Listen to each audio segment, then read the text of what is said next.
ప్రపంచంలో అత్యధిక సంఖ్యలో యునెస్కో ప్రపంచ వారసత్వ ప్రదేశాలను కలిగి ఉండడం ద్వారా ఇటీవల యునెస్కో ఒక దేశాన్ని ప్రపంచ వారసత్వ ప్రదేశంగా ప్రకటించింది. ఏ దేశం? సో మనకు అత్యధిక సంఖ్యలో ప్రపంచ వారసత్వ ప్రదేశాలు ఉండడం ద్వారా ఇటలీని యునెస్కో ఇటీవల ప్రపంచ వారసత్వ రాజధానిగా ప్రకటించింది. మొత్తంగా ఇటలీలో 61 ప్రదేశాలు వారసత్వ గుర్తింపు పొంది ఉన్నాయి. యునెస్కో ద్వారా 61 ప్రదేశాలు యునెస్కో ప్రపంచ వారసత్వ ప్రదేశాలుగా మనకు గుర్తింపు పొంది ఉన్నాయి. సో అత్యధిక సంఖ్యలో ఇటలీ కలిగి ఉందన్నమాట వారసత్వ ప్రదేశాలను. దీంతో ప్రపంచ వారసత్వ రాజధానిగా ప్రకటించారు. అదేవిధంగా మన ఇండియాకు వచ్చేసరికి మొత్తంగా ఎన్ని ఉన్నాయి యునెస్కో ప్రపంచ గుర్తింపు పొందిన ప్రదేశాలు అంటే 44 ఉన్నాయి. ఓకేనా, అందులో వచ్చేసి మనకు 36 వచ్చేసి సాంస్కృతిక ప్రదేశాలు, అదేవిధంగా మనకు 7 వచ్చేసి సహజ ప్రదేశాలు, 1 వచ్చేసి మిశ్రమ ప్రదేశం అయితే ఉంది. ఇటీవల మనకు భారతదేశంలో 44వ యునెస్కో ప్రపంచ వారసత్వ ప్రదేశం గుర్తింపు పొందిన ప్రదేశం ఏదంటే మరాఠా సైనిక భూభాగాలు. మరాఠా సైనిక భూభాగాలు రీసెంట్ మనకు యునెస్కో హెరిటేజ్ సైట్గా గుర్తింపు పొందింది భారతదేశం తరపున. ఇది 44వది. ఇంపార్టెంట్. మొత్తంగా 44 ఉన్నాయి. ఇటలీలో 61 ఉన్నాయి అత్యధికంగా. ఇంపార్టెంట్. నెక్స్ట్ వన్, UNSDSN ఇటీవల విడుదల చేసిన సుస్థిర అభివృద్ధి నివేదిక SDR 2026 యొక్క 11వ ఎడిషన్ ప్రకారం 167 దేశాలలో భారతదేశం ఎంత ర్యాంకు సాధించింది? సో తాజాగా మనకు UNSDSN విడుదల చేసిన SDR రిపోర్ట్లో భారతదేశం ఎంత ర్యాంకు సాధించిందంటే 94వ ర్యాంకు సాధించింది భారతదేశం. సుస్థిర అభివృద్ధి నివేదికలో భారతదేశం స్థానం ఎంత? 94వ స్థానం. మొత్తంగా ఎన్ని దేశాలు ఉన్నాయి? 167 దేశాలు ఉన్నాయి. ఓకేనా, ప్రపంచంలో భారతదేశ స్థానం 94వ స్థానం సుస్థిర అభివృద్ధి నివేదికలో. సో ఇందులో వచ్చేసరికి ఫిన్లాండ్ వచ్చేసి అగ్రస్థానంలో ఉంది. ఫిన్లాండ్ అగ్రస్థానంలో ఉండగా దాని తర్వాత స్వీడన్, డెన్మార్క్ వచ్చేసి 2వ స్థానం 3వ స్థానంలో ఉన్నాయి. ఫిన్లాండ్ అగ్రస్థానం, స్వీడన్, డెన్మార్క్లు మొదటి 3 స్థానాల్లో ఉండగా అట్టడుగు స్థానంలో చాద్, ఆఫ్రికాలోని చాద్, అదేవిధంగా సెంట్రల్ ఆఫ్రికన్ రిపబ్లిక్, దక్షిణ సూడాన్లు అట్టడుగు నుంచి 3వ స్థానంలో ఉన్నాయి. మొదటి 3 స్థానంలో అట్టడుగు నుంచి ఉన్నాయి. చాద్, సెంట్రల్ ఆఫ్రికన్ రిపబ్లిక్, దక్షిణ సూడాన్లు అట్టడుగు నుంచి టాప్ 3లో ఉంటే మనకు పైన టాప్ 3లో ఫిన్లాండ్, స్వీడన్, డెన్మార్క్లు ఉన్నాయి. భారత్ 94వ స్థానంలో ఉంది. మొత్తంగా ఎన్ని దేశాలు? 167 దేశాలు ఉన్నాయి సుస్థిర అభివృద్ధి నివేదికలో. నెక్స్ట్ వన్, పాఠశాల విద్య కోసం ఒకే దేశం ఒకే డిజిటల్ ప్లాట్ఫారంగా కేంద్ర ప్రభుత్వం ఇటీవల ఏ డిజిటల్ ప్లాట్ఫారంను నియమించింది? సో మనకు ఒకే దేశం ఒకే డిజిటల్ ప్లాట్ఫారంగా అయితే ఒక కార్యక్రమాన్ని మార్చింది. ఏ కార్యక్రమం అంటే దీక్ష. ఈ దీక్ష అనేది 2017లో ప్రారంభించారు. ఓకేనా, సో దీనిని రీసెంట్గా సెంట్రల్ గవర్నమెంట్ ఏం చేసింది? ఒకే దేశం ఒకే డిజిటల్ ప్లాట్ఫారంగా కన్వర్ట్ చేసింది. దీక్ష అంటే digital infrastructure for knowledge sharing. Digital infrastructure for knowledge sharing అనే దాంతో మనకు 2017లో స్టార్ట్ చేశారు. దీన్నే ఒకే దేశం ఒకే డిజిటల్ ప్లాట్ఫారంగా కేంద్ర ప్రభుత్వం మార్చింది. Important. Option 3 right answer. July 2026లో కొత్తగా ఆవిష్కరించబడిన I2SEA సముద్రగర్భ కేబుల్ వ్యవస్థ భారతదేశాన్ని ఏ 2 ఇతర దేశాలతో అనుసంధానిస్తుంది? ఇంపార్టెంట్. I2SEA సముద్రగర్భ కేబుల్ వ్యవస్థను భారతదేశం 2 దేశాలతో కలిసి ప్రారంభించింది. సో ఎక్కడ ఏ 2 దేశాలతో నడుపుతున్నారు? Singapore, Malaysia. సింగపూర్, మలేషియాల దేశాలతో కలిపి I2SEA సముద్రగర్భ కేబుల్ వ్యవస్థను భారతదేశం అయితే అనుసంధానించడం జరిగింది. సో దీని యొక్క మొత్తం పొడవు 3600 కిలోమీటర్లు. 3600 కిలోమీటర్లు. ఇది భారతదేశం సింగపూర్, మలేషియాలను అనుసంధానిస్తుంది. ఓకేనా, జూలై 2న అయితే దీన్ని స్టార్ట్ చేయడం జరిగింది. సో మొత్తంగా ఎంత ఉంటుంది? Distance 3600 kilometres. సింగపూర్ నుండి ఆంధ్రప్రదేశ్లోని మచిలీపట్నం వరకు అయితే విస్తరించడం జరిగింది దీన్ని. ఓకేనా, మచిలీపట్నం అదేవిధంగా దక్షిణ చెన్నై అనే 2 ల్యాండింగ్ స్టేషన్లు కూడా ఇలా పెట్టడం జరిగింది. మచిలీపట్నం, దక్షిణ చెన్నై 2 ల్యాండింగ్ స్టేషన్లు ఉన్నాయి. I2SEA సింగపూర్, మలేషియా, భారతదేశం ఈ సముద్రగర్భ కేబుల్ వ్యవస్థను అయితే తీసుకురావడం జరిగింది. ఇంపార్టెంట్. ఏ రోజున ప్రారంభించారు? జూలై 2న ప్రారంభించారు. నెక్స్ట్ వన్, ఇటీవల అమలులోకి వచ్చిన VBG రామ్జీ చట్టం 2025 ప్రకారం ప్రతి అర్హత గల గ్రామీణ కుటుంబానికి చట్టబద్ధమైన వేతన ఉపాధి హామీని ఎన్ని రోజులకు పెంచారు? సో మనకు ఇంతకుముందు గతంలో మహాత్మా గాంధీ గ్రామీణ ఉపాధి హామీ పథకం ఉండేది. సో దాని స్థానంలోనే పీబీజీ రామ్జీ చట్టం అయితే తీసుకొచ్చారు. ఇది మనకు జూలై 1, 2026 నుంచి అమల్లోకి వచ్చింది ఈ చట్టం. దీని ప్రకారం మనకు ఎన్ని రోజులు ఉపాధి హామీ ఇవ్వడం జరుగుతుంది, ఎన్ని రోజులు ఒక కుటుంబానికి పని కల్పిస్తారంటే 125 రోజులు, 125 డేస్. గతంలో 100 డేస్ ఉండేది. సో దీన్ని ప్రజెంట్ తాజాగా ఈ చట్టం ప్రకారం 125 డేస్కి పెంచారు. అంటే 25 డేస్ పెంచడం జరిగింది. గతంలో 100 డేస్ ఉండేది. ఇంపార్టెంట్. సో ఇది ఎక్కడ ప్రారంభించారు అంటే మనకు ఆంధ్రప్రదేశ్ రాష్ట్రంలోని తిరుపతి జిల్లా ముక్కవారిపల్లిలో ప్రారంభించడం జరిగింది. దీన్ని పీబీజీ రామ్జీ చట్టంను ఎక్కడ ప్రారంభించారు? మనకు ఆంధ్రప్రదేశ్ రాష్ట్రంలోని తిరుపతి జిల్లా ముక్కవారిపల్లి గ్రామంలో ప్రారంభించడం జరిగింది జూలై 2వ తేదీన. ఏ రోజున అమల్లోకి వచ్చింది? ఇది జూలై 1, 2026 అమల్లోకి వచ్చింది ఈ చట్టం. ఇంపార్టెంట్. 125 డేస్ అయితే మనకు పని కల్పిస్తారు ప్రతి గ్రామీణ కుటుంబానికి. నెక్స్ట్ వన్, సుజలాం సుఫలం జల్ అభియాన్ ఏ రాష్ట్రానికి చెందిన నీటి సంరక్షణ కార్యక్రమం? ఇటీవల ఒక రాష్ట్రం అయితే సుజలాం సుఫలం జల్ అభియాన్ అనే ఒక నీటి సంరక్షణ కార్యక్రమం తీసుకొచ్చింది. ఏ రాష్ట్రానికి సంబంధించి అంటే ఇది గుజరాత్ రాష్ట్రానికి సంబంధించిన కార్యక్రమం. సుజలాం సుఫలం జల్ అభియాన్ అనేది నీటి సంరక్షణ కార్యక్రమం గుజరాత్ రాష్ట్రానికి సంబంధించింది. Option 2 right answer. Next one,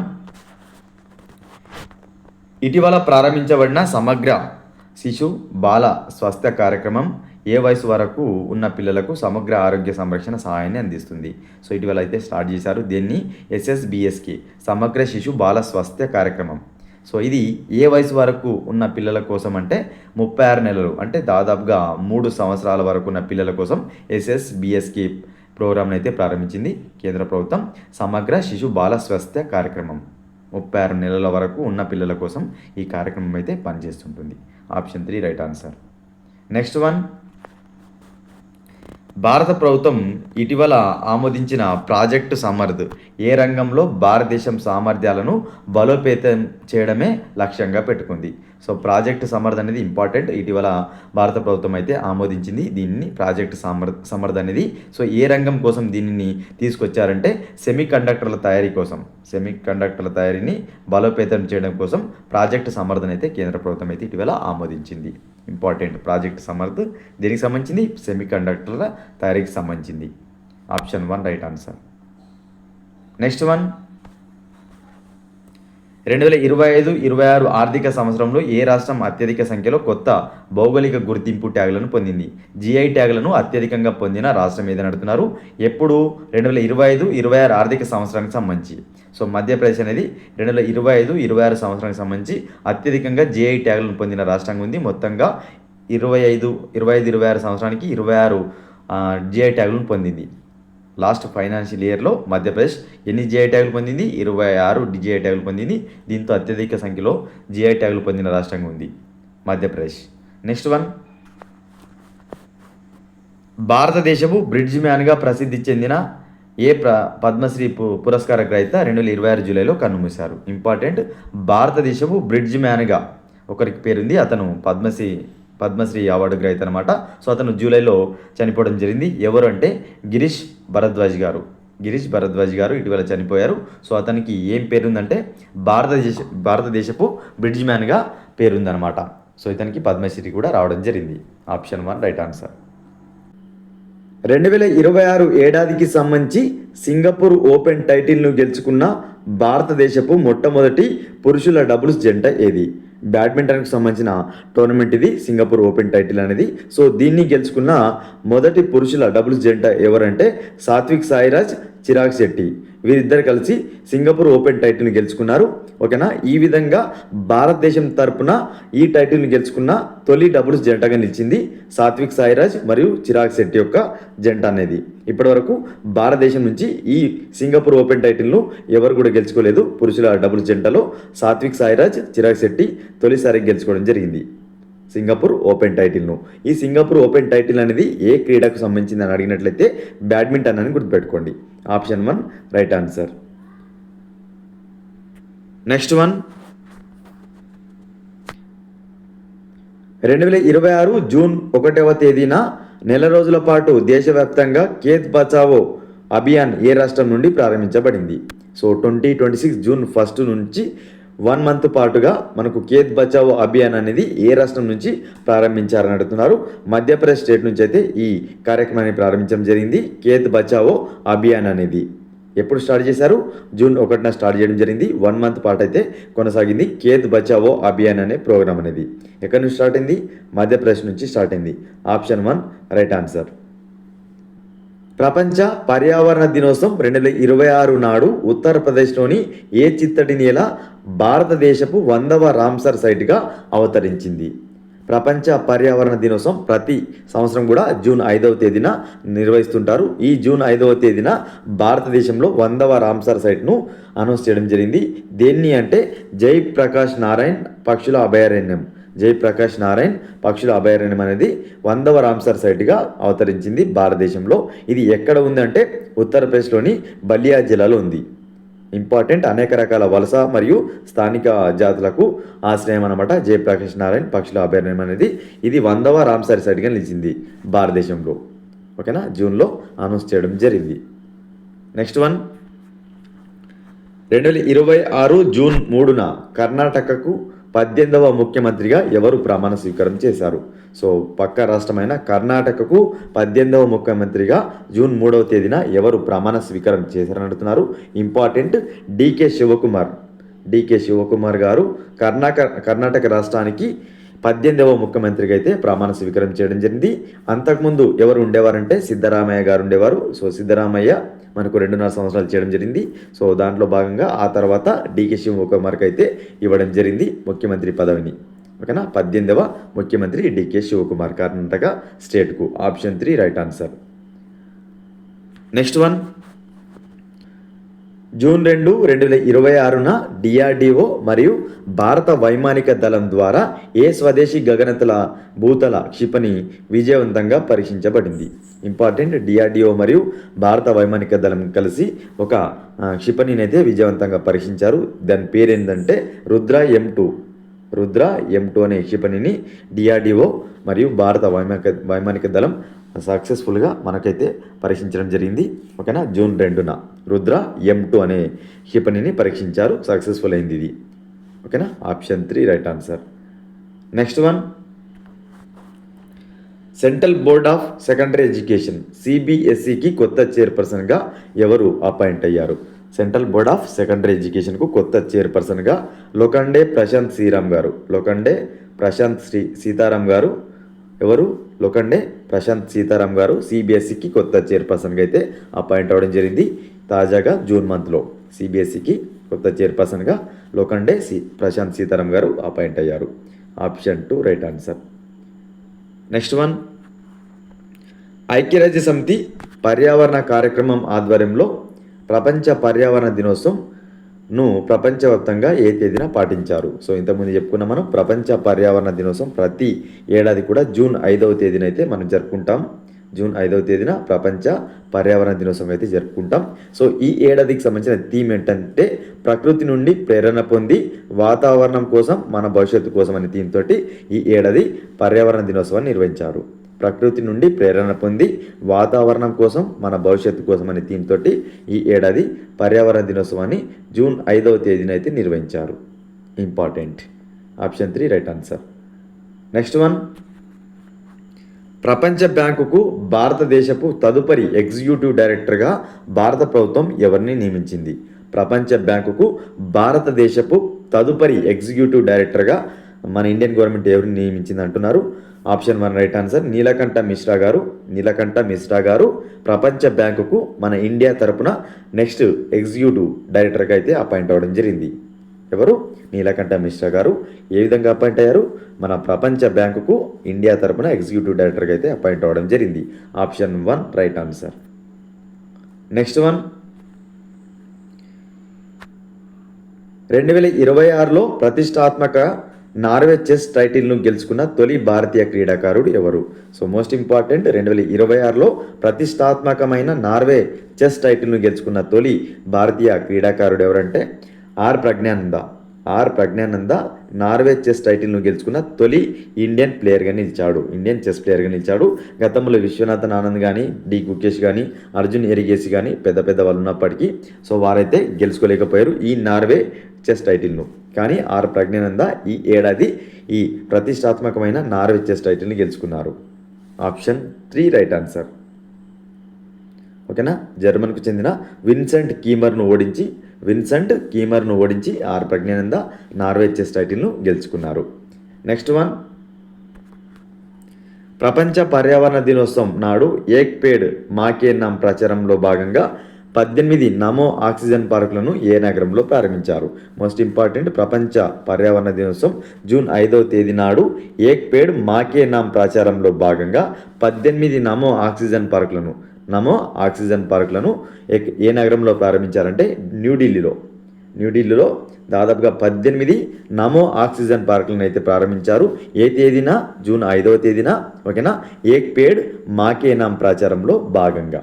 option 2 right answer. Next one, 2026 June 26 నుండి ప్రారంభమయ్యే 2 ఏళ్ల కాలానికి గాను reserve bank of India deputy గవర్నర్గా కేంద్ర ప్రభుత్వం ఎవరిని తిరిగి నియమించింది? సో దాదాపుగా 2 ఇయర్స్ పాటు టర్మ్ కోసం డిప్యూటీ గవర్నర్గా, ఆర్బీఐకి డిప్యూటీ గవర్నర్గా ఎవరు మనకు అపాయింట్ అయ్యారని అడుగుతున్నారు. తిరిగి ఎవరు అపాయింట్ అయ్యారంటే స్వామినాథన్ జానకిరామన్ గారు ఆర్బీఐకి తిరిగి డిప్యూటీ గవర్నర్గా అయితే అపాయింట్ అవ్వడం జరిగింది. ఎన్ని సంవత్సరాల పాటు? మళ్ళీ 2 ఇయర్స్ టర్మ్ కోసం ఈ ఆర్బీఐకి డిప్యూటీ గవర్నర్గా అయితే అపాయింట్ అయ్యారు స్వామినాథన్ జానకిరామన్ గారు. Option 1 right answer. Next one, ఏ సంవత్సరం నాటికి భారతదేశం తన సముద్రపు ఆహార ఎగుమతులను $30 బిలియన్ పెంచాలని లక్ష్యంగా పెట్టుకుంది? సో ఇండియన్ గవర్నమెంట్ ఒక లక్ష్యాన్ని పెట్టుకుంది. ఏవైతే సముద్రపు ఆహార ఎగుమతులు ఉన్నాయో, ఎక్స్పోర్ట్స్ ఉన్నాయో, వీటిని $30 బిలియన్ పెంచాలని లక్ష్యంగా పెట్టుకుందంటే 2031 వరకు ఏవైతే ఈ సముద్రపు ఆహార ఎగుమతులు ఉన్నాయో, ఎక్స్పోర్ట్స్ ఉన్నాయో, వీటిని $30 బిలియన్ పెంచాలని లక్ష్యంగా పెట్టుకుంది 2031 నాటికి. Option 4 right answer. Next one,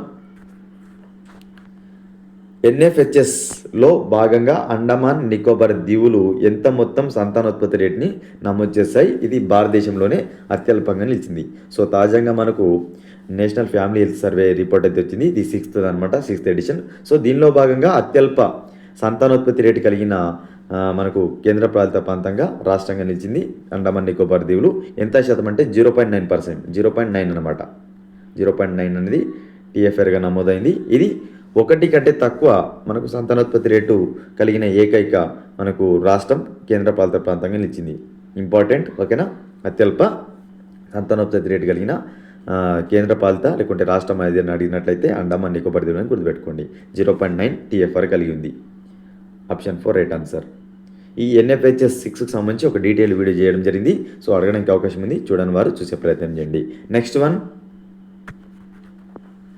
2026 ఫైనల్లో జపాన్ను 4-1 తేడాతో ఓడించి రికార్డు స్థాయిలో 3వ పురుషుల అండర్-18 ఆసియా కప్ హాకీ టైటిల్ను గెలుచుకున్న దేశం ఇది? సో మన ఇండియా అనమాట.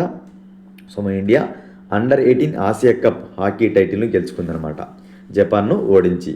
ఓకేనా. జపాన్ను 4-1 తేడాతో ఓడించి ఇండియా ఏది గెలుచుకుంది? ఆసియా కప్ హాకీ టైటిల్ను గెలుచుకుంది అండర్-18 సంబంధించి. Option 3 right answer. Next one, గ్రామీణ కుటుంబాలకు హైస్పీడ్ ఇంటర్నెట్ కనెక్టివిటీని అందించడానికి మరియు డిజిటల్ వ్యవస్థాపకతను ప్రోత్సహించడానికి ప్రాజెక్ట్ గంగాను ఏ రాష్ట్ర ప్రభుత్వం ప్రారంభించింది? ఇంపార్టెంట్. గ్రామీణ కుటుంబాలు ఏవైతే ఉంటాయో ఆ గ్రామీణ కుటుంబాలకు హైస్పీడ్ ఇంటర్నెట్ కనెక్టివిటీని అందించడం కోసం ప్రాజెక్ట్ గంగా అనే దాన్ని ప్రారంభించింది ఏ రాష్ట్రం అంటే ఉత్తరప్రదేశ్ రాష్ట్రం ఏం చేసింది? ప్రాజెక్ట్ గంగా అనే కార్యక్రమాన్ని తీసుకొచ్చి గ్రామీణ కుటుంబాలకు హైస్పీడ్ ఇంటర్నెట్ అందించాలనే ఉద్దేశంతో ఈ కార్యక్రమం అయితే ప్రారంభం చేసింది Uttar Pradesh state. Option 1 right answer. ఇవి 2028 లాస్ ఏంజల్స్లో జరిగే ఒలింపిక్స్కు ఉమెన్స్ క్రికెట్లో అర్హత సాధించిన 4 టీమ్స్ ఏవి? సో 2028లో లాస్ ఏంజల్స్ వేదికగా ఒలింపిక్స్ అయితే జరగబోతున్నాయి. ఈ ఒలింపిక్స్లో క్రికెట్ కూడా ఒక ఈవెంట్గా పెట్టడం జరిగింది. ఉమెన్స్ క్రికెట్ నుంచి ఇటీవల 4 టీమ్స్ అయితే అర్హత సాధించాయి ఒలింపిక్స్కు. ఆ 4 టీమ్స్ ఏమని అడుగుతున్నారు? Option 1 Bharat, New Zealand, England, West Indies. Option 2 Bharat, Australia, England, West Indies. Option 3 Bharat, Australia, England, south Africa. Option 4 Bharat, Australia, West Indies, south Africa.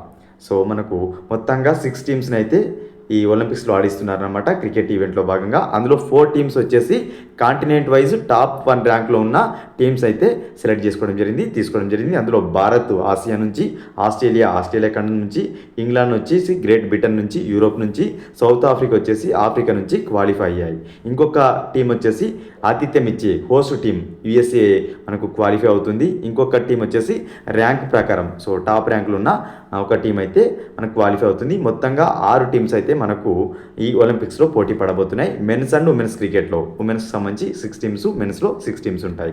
So ఇప్పటికే క్వాలిఫై అయిన టీమ్స్ ఏమంటే గుర్తుపెట్టుకోండి, భారత్ ఆసియా నుంచి, ఆస్ట్రేలియా ఖండం నుంచి, ఇంగ్లాండ్ వచ్చేసి యూరోప్ నుంచి, ఆఫ్రికా నుంచి సౌత్ ఆఫ్రికా టీం. ఈ 4 టీమ్స్ అయితే క్వాలిఫై అయ్యాయి. Option C right answer, important. Next one, 2026 July 1న భారతదేశ 31వ సైన్యాధిపతిగా ఎవరు బాధ్యతలు స్వీకరించారు? చీఫ్ ఆఫ్ ది ఆర్మీ స్టాఫ్గా ఎవరు బాధ్యతలు స్వీకరించారు ఇటీవల నడుతున్నారు? Option 1 general Upendra Dwivedi, option 2 general Manoj Pande, option 3 general Anil Chauhan, option 4 general Dheeraj Seth. So July 1న భారతదేశానికి చీఫ్ ఆఫ్ ది ఆర్మీ స్టాఫ్గా జనరల్ ధీరజ్ సేథ్ బాధ్యతలు స్వీకరించారు. జనరల్ ధీరజ్ సేథ్ 31వ సైన్యాధిపతిగా బాధ్యతలు స్వీకరించారు జూలై 1వ తేదీన. సో 30వ సైన్యాధిపతిగా ఎవరు ఉన్నారంటే మనకు ఉపేంద్ర ద్వివేది గారు ఉండడం జరిగింది. ఉపేంద్ర ద్వివేది గారు 30వ సిఓఎస్గా ఉంటే 29వ సిఓఎస్గా మనోజ్ పాండే గారు ఉండడం జరిగింది. ఓకేనా, 31వ సైన్యాధిపతికి వచ్చేసి ధీరజ్ సేథ్గా గుర్తుపెట్టుకోండి. ఓకేనా, important. Option D right answer. Next one, professor PC Mahalanobis జయంతిని పురస్కరించుకొని ప్రతి సంవత్సరం కూడా జూన్ 29న దేశవ్యాప్తంగా జాతీయ గణాంకాల దినోత్సవాన్ని, నేషనల్ స్టాటిస్టిక్స్ డేని జరుపుకుంటారు. ఓకేనా, ఈ సంవత్సరానికి సంబంధించిన థీమ్ ఏంటని అడుగుతున్నారు. Important.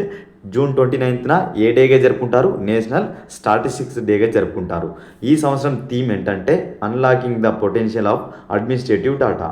Unlocking the potential of administrative data అనే థీమ్ తోటి ఈ సంవత్సరం జాతీయ గణాంకాల దినోత్సవాన్ని జూన్ 29 తేదీన జరుపుకున్నారు. Option A right answer. Unlocking the potential of administrative data అనే థీమ్ తోటి నేషనల్ స్టాటిస్టిక్స్ డే అయితే జరిగింది. నెక్స్ట్ వన్, ప్రధానమంత్రి నరేంద్ర మోదీ ఇటీవల సీసెల్స్ను సందర్శించగా ఆ దేశం యొక్క అత్యున్నత జాతీయ పురస్కారాన్ని ఆయనకు ఆ దేశం ప్రదానం చేయగా దాని పేరేమిటి? Option 1 grand order of Mahe, option 2 guardian of the blue horizon, option 3 star of Seychelles, option 4 horizon environmental crest. So ఇటీవల సీసెల్స్ను సందర్శించిన మోడీ గారికి ఆ దేశం ఏ పురస్కారాన్ని అందించిందంటే guardian of the blue horizon అనే అత్యున్నత పురస్కారాన్ని మోడీ గారికి అయితే సీసెల్స్ అందించింది. Important. Option B right answer. ఓకేనా, ఏ పురస్కారాన్ని? Guardian of the blue horizon అనే పురస్కారాన్ని సీసెల్స్ మోడీ గారికి అయితే ఇవ్వడం జరిగింది. నెక్స్ట్ వన్, కాలుష్యాన్ని తినే కొత్త బ్యాక్టీరియా అయిన బ్రాకీబ్యాక్టీరియం నిటాజనిని పరిశోధకులు ఏ నదిలో కనుగొన్నారు? ఇంపార్టెంట్. ఇటీవల కాలుష్యాన్ని తినే ఒక బ్యాక్టీరియాని అయితే ఒక నదిలో కనుగొన్నారు. దాని పేరే బ్రాకీబ్యాక్టీరియం అనమాట. ఇది ఏ నదిలో కనుగొన్నారు అని అడుగుతున్నారు. ఇంపార్టెంట్. హుగ్లీ నదిలో, కోల్కతాలోని హుగ్లీ నదిలో ఈ బ్రాకీబ్యాక్టీరియం అనే దాన్ని కనుగొనడం జరిగింది. ఇది ఏం చేస్తుంటుంది? కాలుష్యాన్ని తింటూ ఉంటుంది అనమాట.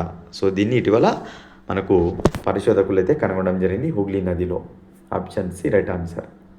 నెక్స్ట్ వన్, గర్భధారణ నుండి 18 సంవత్సరాల వయసు వరకు పిల్లల ఆరోగ్యం, విద్య మరియు సంక్షేమ ప్రయోజనాలను పర్యవేక్షించడం కోసం కేంద్ర మంత్రి అమిత్ షా గారు ఇటీవల పిఎం ఫ్యామిలీ కేర్ ట్రాకర్ అనే ప్రాజెక్ట్ను ప్రారంభించారు. పైలట్ ప్రాజెక్ట్ను ఏ నగరంలో దీన్ని ప్రారంభించారు అంటున్నారు. Option 1 Ahmedabad, option 2 Surat, option 3 Gandhinagar, option 4 Delhi. So PM family care ట్రాకర్ను ఇటీవల అమిత్ షా గారు గాంధీనగర్లో ప్రారంభించారు. దేనికోసం? మనకు గర్భధారణ నుంచి 18 ఇయర్స్ వరకు పిల్లల యొక్క ఆరోగ్యం, హెల్త్, ఎడ్యుకేషన్, సంక్షేమ ప్రయోజనాలను ట్రాక్ చేయడం కోసం పిఎం ఫ్యామిలీ కేర్ ట్రాకర్ను ప్రారంభించారు. ఎవరు ప్రారంభించారు? అమిత్ షా గారు ప్రారంభించారు. పైలట్ ప్రాజెక్ట్గా గాంధీనగర్ నందు. Option C right answer.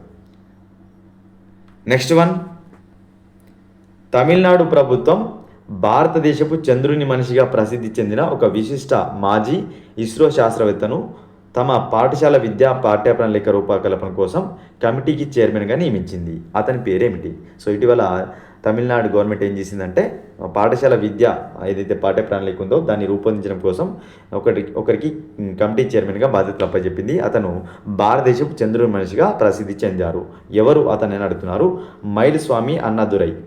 మైల్స్వామి Annadurai గారికి గవర్నమెంట్ ఏం చేసిందంటే తమిళనాడు గవర్నమెంట్ పాఠ్య ప్రణాళిక రూపకల్పనకు కమిటీకి చైర్మన్గా నియమించింది. ఇతను మాజీ ఇస్రో శాస్త్రవేత్త, అదేవిధంగా భారతదేశపు చంద్రుని మనిషిగా ప్రసిద్ధి చెందడం జరిగింది. మైల్స్వామి అన్నాదురై గారు. Option C right answer. Next one, ప్రతి సంవత్సరం జూలై 1వ తేదీన జిఎస్టీ దినోత్సవాన్ని భారతదేశం జరుపుకుంటుండగా ఈ ఏడాదికి సంబంధించిన అధికారిక థీమ్ ఏమిటి? జూలై 1వ తేదీన ఏ దినోత్సవం జరుపుకుంటాం? మనము జిఎస్టీ దినోత్సవం జరుపుకుంటాం. ఈ ఏడాది అంటే 2026 యొక్క అధికారిక థీమ్ ఏంటని అడుగుతున్నారు. Option 2 right answer. సుగమ్ కర వ్యవస్థ సశక్త భారత్ అనే థీమ్ తోటి ఈ ఏడాది జిఎస్టీ దినోత్సవం జరుపుకున్నారు. సుగమ్ కర వ్యవస్థ సశక్త భారత్ అనే థీమ్ అయితే ఈ ఏడాది జిఎస్టీ దినోత్సవం సందర్భంగా అయితే తీసుకోవడం జరిగింది. Option B right answer. Next one, కేంద్ర ఆరోగ్య శాఖ మంత్రి ఇటీవల సుమన్ రోడ్ మ్యాప్ 2030 అనే కొత్త జాతీయ విధానాన్ని అయితే ప్రారంభించారు. దీని యొక్క ప్రధాన ఉద్దేశం ఏమిటి? సుమన్ రోడ్ మ్యాప్ 2030 దీని యొక్క ప్రధాన ఉద్దేశం ఏమిటని అడుగుతున్నారు. Option 1 digital health ID card విస్తరణ. ఆప్షన్ 2 తల్లి మరియు నవజాత శిశువుల ఆరోగ్య ప్రచారం. ఆప్షన్ 3 వయోవృద్ధులకు ఉచిత ఆరోగ్య బీమా. ఆప్షన్ 4 2030 నాటికి క్షయవ్యాధి నిర్మూలన. సుమన్ రోడ్ మ్యాప్ 2030 ఇటీవల కేంద్ర ఆరోగ్య శాఖ మంత్రి అయితే ప్రారంభించారు. ఓకేనా విధానాన్ని. సో ఏంటి ఇదంటే దీని యొక్క ముఖ్య ఉద్దేశం ఏంటంటే తల్లి మరియు నవజాత శిశువుల యొక్క ఆరోగ్య ప్రచారం. తల్లి మరియు నవజాత శిశువుల యొక్క ఆరోగ్య ప్రచారంలో భాగంగా దీన్ని అయితే ప్రారంభించారు. ఎవరు ప్రారంభించారు? కేంద్ర ఆరోగ్య శాఖ మంత్రి అయితే ప్రారంభించడం జరిగింది. Option B right answer. Happy city index 2026లో ప్రపంచంలోని టాప్ 10 సంతోషకరమైన నగరాల జాబితాలో ఏ భారతీయ నగరం చోటు పొందింది? సంతోషకరమైన నగరాల జాబితాలో టాప్ 10లో చోటు పొందిన భారతీయ నగరం జైపూర్. జైపూర్ 6వ స్థానంలో నిలిచింది. ఏ రిపోర్ట్ ప్రకారం? హ్యాపీ సిటీ ఇండెక్స్ 2026 ప్రకారం. అదేవిధంగా మొదటి స్థానంలో ఇంగ్లాండ్లోని బాత్ అనే నగరం నిలిచింది. అదేవిధంగా సెకండ్ ప్లేస్లో పనామాలోని పనామా సిటీ నిలిచింది. ఓకేనా, జైపూర్ టాప్ 10లో నిలిచిందనమాట. ఇండియా నుంచి టాప్ 10లో నిలిచిన ఏకైక నగరంగా జైపూర్ నిలిచింది. దేనిలో? సంతోషకరమైన నగరాల జాబితాలో. Option 1 right answer. Next one, 2026 నవంబర్లో జరిగే ఖేలో ఇండియా యూత్ గేమ్స్కు ఏ రాష్ట్రం ఆతిథ్యం ఇవ్వబోతుంది? సో రీసెంట్గా మనం చూసుకున్నట్లయితే ఖేలో ఇండియా యూత్ గేమ్స్ ఎక్కడ జరగబోతున్నాయి అనౌన్స్ చేశారు. ఈ ఏడాదికి సంబంధించి నవంబర్లో జరగబోతున్నాయి. సో ఏ రాష్ట్రం ఆతిథ్యం ఇవ్వబోతుంది? Option 1 Tamil Nadu. Option 2 Andhra Pradesh. Option 3 Telangana. Option 4 Gujarat. November 2026లో జరగబోతున్న ఖేలో ఇండియా యూత్ గేమ్స్కు తెలంగాణ ఆతిథ్యం ఇవ్వబోతుంది. తెలంగాణ దేనికి ఆతిథ్యం ఇవ్వబోతుంది? ఖేలో ఇండియా యూత్ గేమ్స్కు ఆతిథ్యం ఇవ్వబోతుంది. ఇది 8వ ఎడిషన్ అనమాట. ఖేలో ఇండియా యూత్ గేమ్స్ అనేవి 8th ఎడిషన్ గేమ్స్ ఇవి. ఓకేనా, నవంబర్లో జరగబోతున్నాయి. Option 3 right answer. Next one, 2026 June 25న ఇంటెలిజెన్స్ బ్యూరో కొత్త డైరెక్టర్గా ఎవరు అపాయింట్ అయ్యారు? సో రీసెంట్గా ఇంటెలిజెన్స్ బ్యూరోకు కొత్త డైరెక్టర్ అయితే రావడం జరిగింది. ఎవరని అడుగుతున్నారు. సో మహేష్ దీక్షిత్ గారు ఇటీవల ఇంటెలిజెన్స్ బ్యూరోకు కొత్త డైరెక్టర్గా అయితే అపాయింట్ అవ్వడం జరిగింది. మహేష్ దీక్షిత్ గారు ఇంటెలిజెన్స్ బ్యూరోకు కొత్త డైరెక్టర్గా అపాయింట్ అయ్యారు. Option 3 right answer. Next one, మాదక ద్రవ్యాల దుర్వినియోగం అదేవిధంగా అక్రమ రవాణాకు వ్యతిరేకంగా అంతర్జాతీయ దినోత్సవాన్ని 2026 జూన్ నెలలో ఏ తేదీన జరుపుకున్నారు? మాదక ద్రవ్యాల దుర్వినియోగం దినోత్సవం ఏదైతుందో మనకు ఇది జూన్ నెలలో ఏ రోజున జరుపుకుంటారంటున్నారు. Option 1 24 June. Option 2 25 June. Option 3 26 June, option 4 27 June. So ప్రతి సంవత్సరం కూడా మాదక ద్రవ్యాల దుర్వినియోగ దినోత్సవాన్ని జూన్ 26వ తేదీన జరుపుకుంటారు. జూన్ 26వ తేదీన మాదక ద్రవ్యాల దుర్వినియోగ వ్యతిరేక దినోత్సవంగా జరుపుకుంటారు. Most important option 3 right answer. Next one, July 2026 నుండి అన్ని పాఠశాలలో జాతీయ గేయం వందే మాతరం యొక్క పూర్తి వెర్షన్ను, అదేవిధంగా జాతీయ గీతం జనగణమనను తప్పనిసరి చేసిన రాష్ట్రం ఇది. మోస్ట్ ఇంపార్టెంట్, ఈ జూలై మంత్ నుంచి అన్ని స్కూల్స్లో జాతీయ గేయమైన వందే మాతరం యొక్క పూర్తి వెర్షను, అదేవిధంగా జాతీయ గీతం జనగణమనను తప్పనిసరి చేసిందన్నమాట ఒక రాష్ట్రం. ఏ రాష్ట్రం అని అడుగుతున్నారు. Option 1 Tripura, option 2 Assam, option 3 Manipur, option 4 Sikkim. So అన్ని పాఠశాలలో అన్ని స్కూల్స్లో జాతీయ గేయం పూర్తి వెర్షన్ను, జాతీయ గీతంను తప్పనిసరి చేసిన రాష్ట్రం త్రిపుర. ఎప్పటి నుంచి? ఈ జూలై మంత్ నుంచి అయితే తప్పనిసరి చేసింది. జాతీయ గేయం వందే మాతరం యొక్క పూర్తి వెర్షన్తో పాటు జనగణమనను తప్పనిసరిగా పాడాల్సిగా మనకు ఆదేశాలు జారీ చేసింది Tripura government. Option 1 right answer. Next one, ప్రతిపాదిత సేవల ఉత్పత్తి సూచిక ఐఎస్పి ఏదైతుందో దీనికోసం సాంకేతిక సలహా కమిటీ ఏ సంవత్సరాన్ని ఆధార సంవత్సరంగా సిఫారసు చేసింది? 2024-25 సంవత్సరాన్ని ఆధార సంవత్సరంగా అయితే ప్రకటించారు. దేనికోసం? ప్రతిపాదిత సేవల ఉత్పత్తి సూచిక కోసం సాంకేతిక సలహా కమిటీ ఈ 2024-25ను ఆధార సంవత్సరంగా అయితే సిఫారసు చేసింది. ప్రతిపాదిత సేవల ఉత్పత్తి సూచిక కోసం. Option 4 right answer. Next one, BrahMos మరియు ఆస్ట్రా క్షిపణి వ్యవస్థ కొనుగోలు ఒప్పందాలతో సహా భారతదేశంతో 14 వ్యూహాత్మక ఒప్పందాలపైన సంతకం చేసిన దేశం ఏది? సో ఇటీవల బ్రహ్మోస్ కొనుగోలు చేయడం కోసం అయితే ఒప్పందం చేసుకుంది ఒక దేశం, భారతదేశంతో. ఏ దేశం అని అడుగుతున్నారు. ఇంపార్టెంట్, ఇటీవల మన పిఎం మోడీ గారు అయితే విజిట్ చేయడం జరిగింది ఆ దేశానికి. సో దానిలో భాగంగానే ఒప్పందం చేసుకుంది ఇండోనేషియా బ్రహ్మోస్తో పాటు ఆస్ట్రా క్షిపణి కొనుగోలు వ్యవస్థతో పాటు మరికొన్ని ఒప్పందాలను అయితే చేసుకున్నారు. ఓకేనా. ఇండోనేషియా కంట్రీ మనకు బ్రహ్మోస్ క్షిపణులను కొనుగోలు చేయబోతుంది భారత్తో కలిసి. Option 4 right answer. Next one, గిరిజన వ్యవహారాల మంత్రిత్వ శాఖ ప్రారంభించిన గిరిజన కళలు, సంస్కృతి, భాషలు మరియు సాంప్రదాయ జ్ఞానం కోసం భారతదేశపు మొట్టమొదటి ప్రత్యేక డిజిటల్ అభ్యాస వేదిక పేరేమిటి? సో ఏవైతే గిరిజనకు సంబంధించిన కళలు, సంస్కృతి, భాషలు ఉన్నాయో సో వాటన్నింటిని కాపాడడం కోసం ఒక డిజిటల్ అభ్యాస వేదికనైతే ప్రారంభించారు. దాని పేరు ఏంటని అడుగుతున్నారు. Option 1 tribal connect, option 2 tribal X, option 3 tribal net, option 4 heritage X. So గిరిజన కళలు, సంస్కృతి, భాషలు, సాంప్రదాయ జ్ఞానం కోసం మొట్టమొదటి ప్రత్యేక డిజిటల్ అభ్యాస వేదికను మంత్రిత్వ శాఖ ప్రారంభించింది. ఏంటి దాని పేరంటే ట్రైబెక్స్ అనేది ప్రత్యేక డిజిటల్ అభ్యాస వేదిక. దేనికోసం? గిరిజన కళలు, సాంస్కృతిక భాషల కోసం. Option 2 right answer. Next one, విద్యార్థుల రక్షణను మెరుగుపరచడం కోసం మధ్యాహ్న భోజన పథకంలో చిరుధాన్యాలతో చేసిన చిక్కీని ఏ రాష్ట్రం ప్రవేశపెట్టింది? మోస్ట్ ఇంపార్టెంట్, విద్యార్థుల యొక్క పోషణను మెరుగుపరచడం కోసం మధ్యాహ్న భోజనంలో ఏం చేసిందంటే చిరుధాన్యాలతో చేసిన చిక్కీ, పల్లి పట్టి అంటాం. సో ఇది ఒక రాష్ట్రంలో అయితే ప్రవేశపెట్టడం జరిగింది. ఏ రాష్ట్రం అంటున్నారు. Option 1 Telangana, option 2 Karnataka, option 3 Tamil Nadu, option 4 Andhra Pradesh. So Andhra Pradesh right answer అన్నమాట. ఆంధ్రప్రదేశ్ స్టేట్ ఏం చేసింది? విద్యార్థుల యొక్క పోషణను మెరుగుపరచడం కోసం చిరుధాన్యాలతో చేసిన పల్లి పట్టిని అయితే విద్యార్థులకు అందిస్తుంది, ప్రవేశపెట్టింది దీన్ని. Option 4 right answer. Next one, దక్షిణ కొరియా సాంకేతిక పరిజ్ఞానాన్ని ఉపయోగించి భారతదేశపు మొట్టమొదటి గాలితో నిండిన రబ్బర్ డ్యామ్లను ఏ రాష్ట్రం నిర్మిస్తుంది? ఇంపార్టెంట్, సౌత్ కొరియా టెక్నాలజీని ఉపయోగించుకొని మనకు భారతదేశంలో గాలితో నిండిన రబ్బర్ డ్యామ్ని అయితే కడుతున్నారు. అది ఏ రాష్ట్రంలో నడుతున్నారు? ఇంపార్టెంట్, గుజరాత్ రాష్ట్రంలో గాలితో నిండిన రబ్బర్ డ్యామ్ని అయితే నిర్మిస్తున్నారు. ఏ దేశం సాయంతో? దక్షిణ కొరియా దేశం సాయంతో మనకు గాలితో నిండిన రబ్బర్ డ్యామ్ని అయితే గుజరాత్ రాష్ట్రం నిర్మిస్తుంది. Important, option 4 right answer. ప్రధానమంత్రి నరేంద్ర మోదీ గారికి ఏ దేశం తన అత్యున్నత పౌర పురస్కారమైన భీమ్టాంగ్ ఆది పూర్ణను ప్రదానం చేసింది?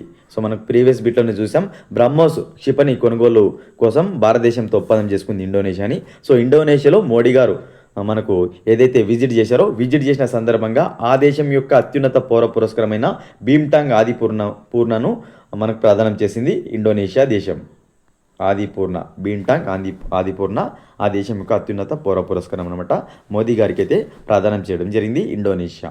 Option 3 right answer. Next one, ఉత్తరప్రదేశ్లోని జలాలాబాద్ పట్టణం యొక్క కొత్త పేరు ఏమిటి? సో ఉత్తరప్రదేశ్లోని ఒక పట్టణం జలాలాబాద్ ఏదైతుందో దీని యొక్క పేరును మార్చింది ఆ రాష్ట్రం గవర్నమెంట్ అనమాట. ఆ పేరు ఏందని అడుగుతున్నారు. పరశురాంపురి అని కొత్త పేరు అయితే పెట్టడం జరిగింది జలాలాబాద్కు Uttar Pradesh government. Option 3 right answer. Next one,